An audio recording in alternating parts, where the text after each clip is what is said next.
Inter تحصیل badminton tournament کا انعقاد Gujarat gymnasium کے اندر گزشتہ روز کیا گیا، جس کی مہمان خصوصی ایڈمنسٹریٹر تحصیل municipal corporation Gujrat madam doctor Rani Hafsa Kanwal تھیں۔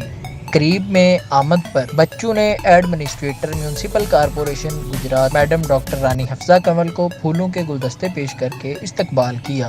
ٹورنامنٹ میں جیتنے والے بچوں میں میڈم ڈاکٹر رانی حفصہ کنول نے شیلڈز اور ٹرافیاں تقسیم کی اور نقد انعام بھی دیا۔ Administrator municipal corporation madam doctor Rani Hafsa Kanwal نے اس موقع پر بچوں کو صفائی آگاہی مہم کے حوالے سے لیکچر بھی دیا۔ شرکاء نے لیکچر سننے کے بعد میونسپل کارپوریشن کو یقین دہانی کرائی کہ ہم میونسپل کارپوریشن کی ایڈمنسٹریٹر ڈاکٹر رانی حفصہ کنول کے ساتھ ان کے صاف شفاف گجرات پروجیکٹ میں ان کے ساتھ شریک ہیں۔ گجرات کو صاف رکھنے کے لیے ہر ممکن اقدامات کرنے کے لیے ہم ان کے ساتھ مکمل طور پر تعاون کریں گے۔ اس موقع پر administrator municipal corporation doctor Rani Hafsa Kanwal نے ان کا بھرپور انداز میں شکریہ ادا کیا۔